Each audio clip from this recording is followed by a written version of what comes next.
Hello everyone.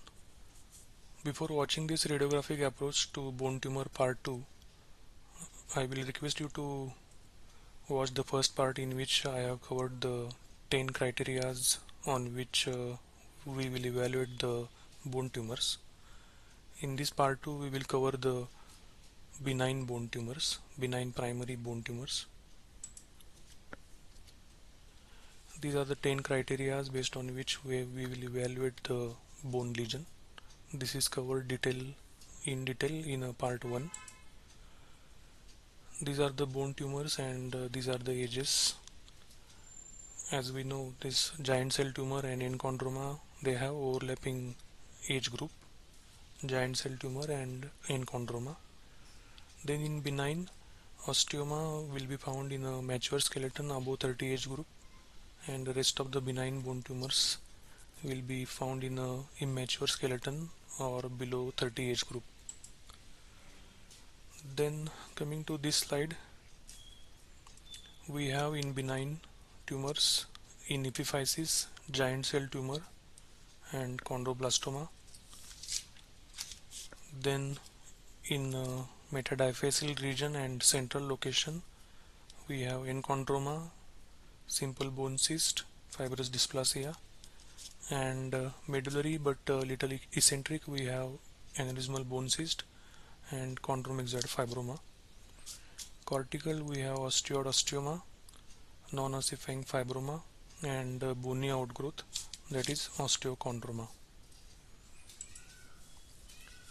These are the cartilage forming benign bone tumors: chondroma, osteochondroma, chondroblastoma, and chondromyxoid fibroma.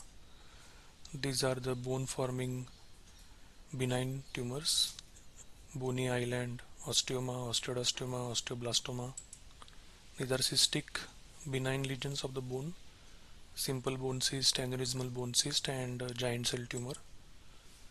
These are the fibrous benign tumors: non-ossifying fibroma, then benign fibrocystocytoma, etc. In vascular, we have hemangioma, most common. Then tumor-like lesions like implantation epidermoid, fibrous dysplasia, we will see all. Then we will see first the cartilage forming, in that chondroma, osteochondroma, chondroblastoma, and chondromyxoid fibroma. Chondroma, it will be central. As we know, GCT chondroma has overlapping age group below and above 30. Typically, it will involve the long bones of the hand and the feet and other long bones. It will be metadiaphyseal and typically it will be central and lytic and have narrow zone of transition. And in many types, it will show typical cartilaginous matrix mineralization, and on MRI it will be T2 hyperintense. This is a radiograph of hand. It is showing a lytic lesion with a well-defined border, narrow zone of transition. It is having a geographical lytic pattern. It is centrally placed. It is involving the metadiaphysis.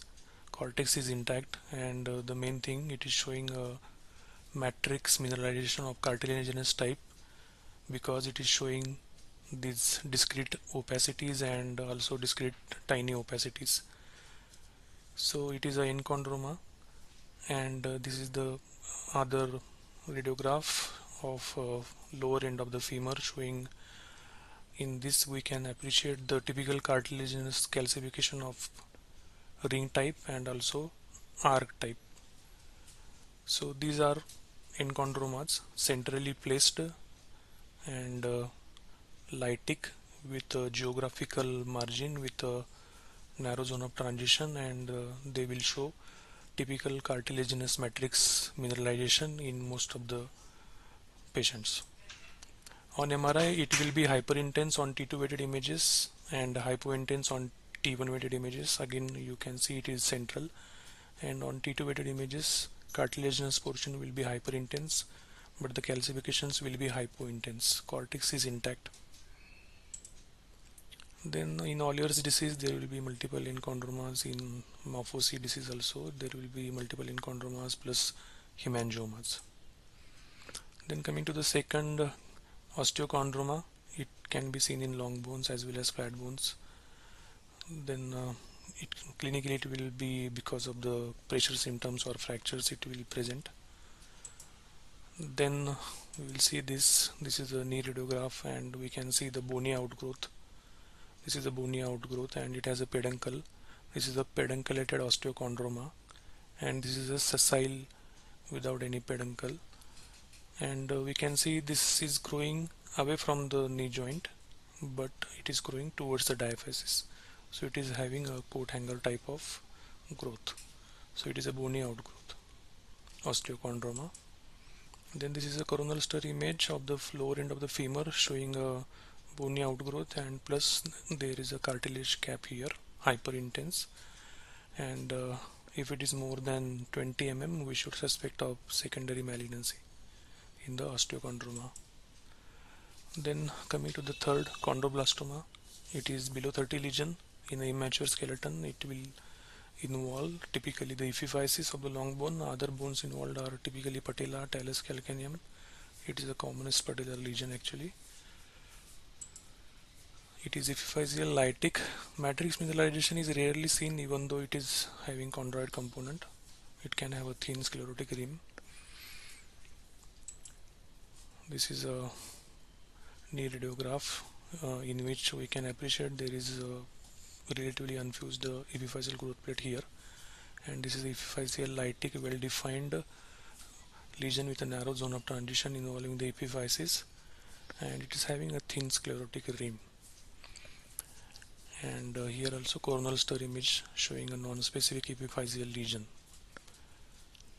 GCT won't have that much thin sclerotic margin, and it will be more in a mature skeleton.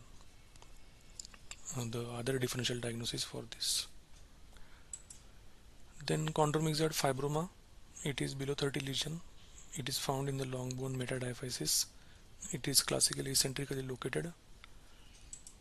We can see here a immature skeleton radiograph of a knee joint, and there is a lytic lesion with a narrow zone of transition which is typically eccentrical, and there is thinning of the overlying cortex, but there is no cortical break, and there is no periosteal reaction, there is no soft tissue changes.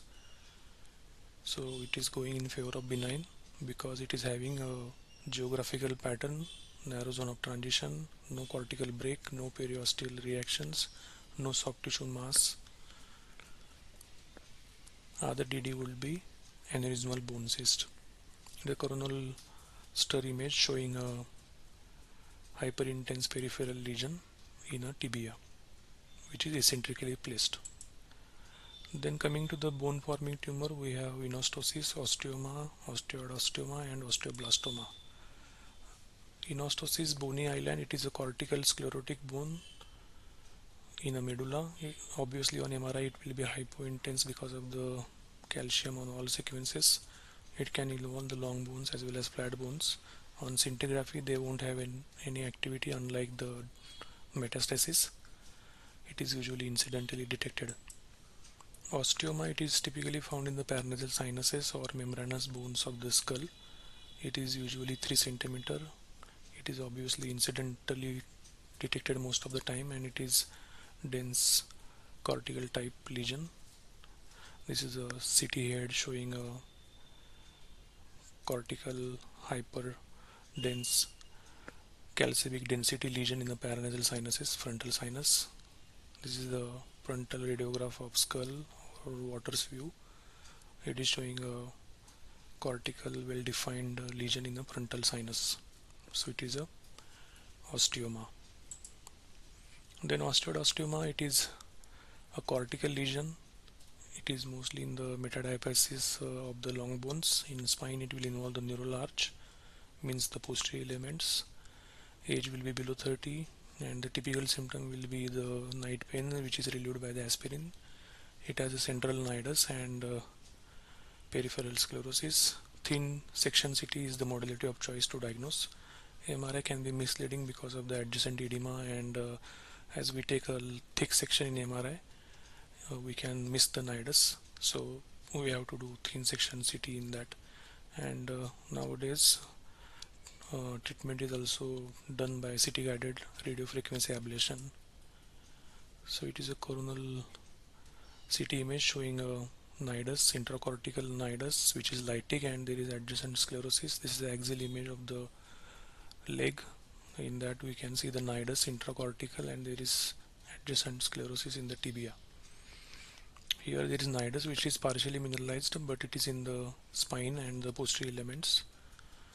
On the coronal stir image we can see there is edema, and in this we can appreciate the cortical nidus, but most of the time on MRI it is not seen. Then we have to do the thin section CT.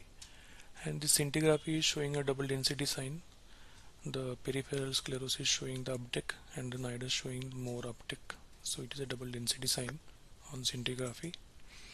Osteoblastoma, it is below 30, and it is relatively same like osteoid but the central nidus is larger, and there will be surrounding sclerosis as well. So this is the axial CT image of the spine showing a lytic lesion in the neural arch posterior elements.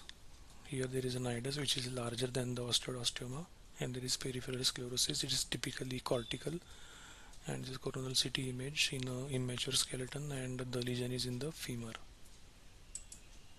Then coming to the cystic lesions of the jaw, we have simple bone cyst, aneurysmal bone cyst, and giant cell tumor.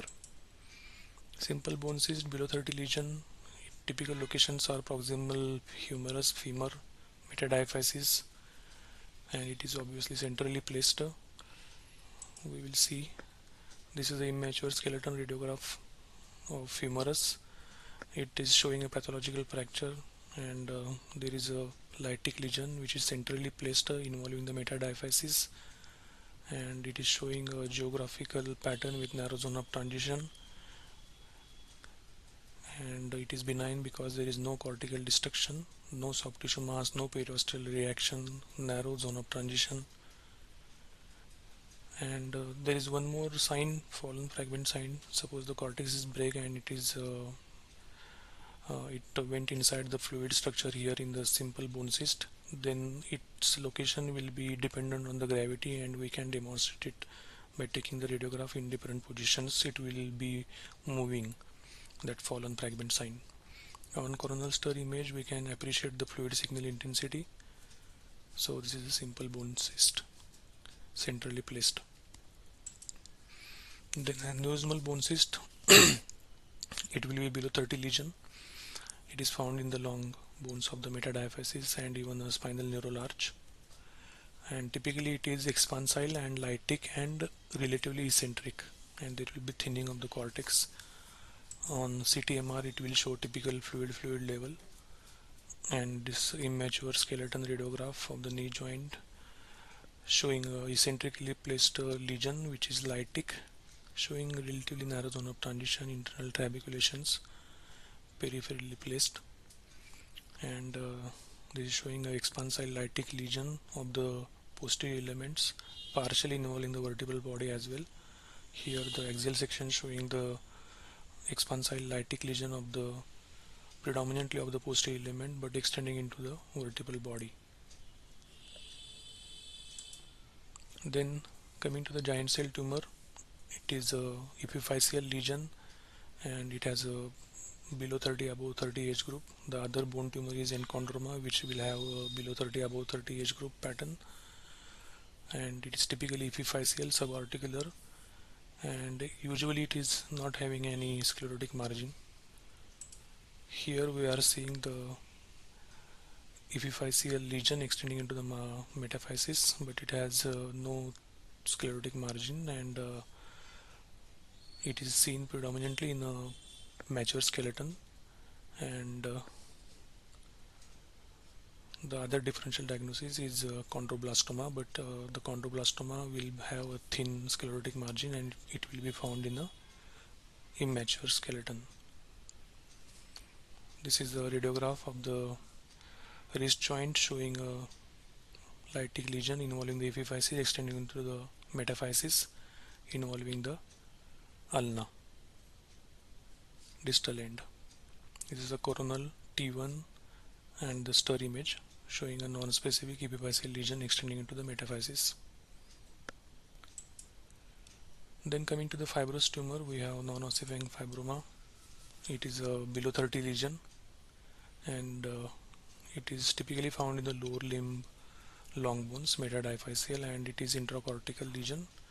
It can show ground glass matrix because of the fibrous nature, and it will be obviously hypointense on MRI, and obviously it is lytic lesion, eccentrically placed. This is the immature skeleton radiograph of the ankle joint. It is showing an intracortical lesion with a narrow zone of transition with sclerotic margin with geographical lytic pattern, and it is typically intracortical. On MRI it is showing hypointensity on stir images going in favor of fibrous nature of the matrix. Then coming to the vascular tumor, hemangioma is the most common. In that we have vertebral body calvaria, the most common sites involved. We will see this is a sagittal images of the spine. This is a T1, T2 weighted images and stir images. On T1 and T2 weighted images it will be hyper intense, and obviously on stir images it will show suppression of signal. This is a typical hemangioma because it will contain some fats, so that is why it will show the suppression of the signal, fatty signal on the stir images.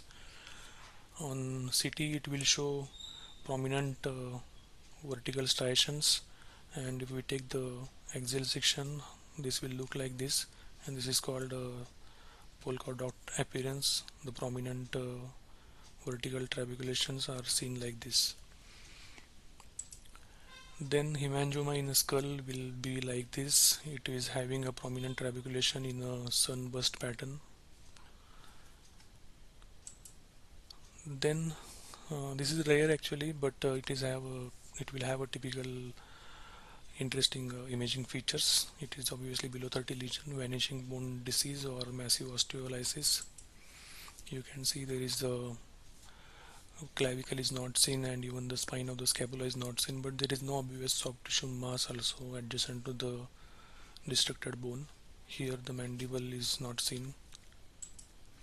Then in coming to the miscellaneous benign tumors, we have schwannoma.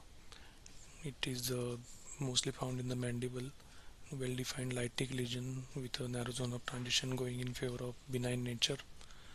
Then the lipoma, this is a typical matrix showing a central matrix calcification going in favor of lipoma. Obviously MRCT will tell the fatty nature of the lesion, and the typical site is the calcaneum.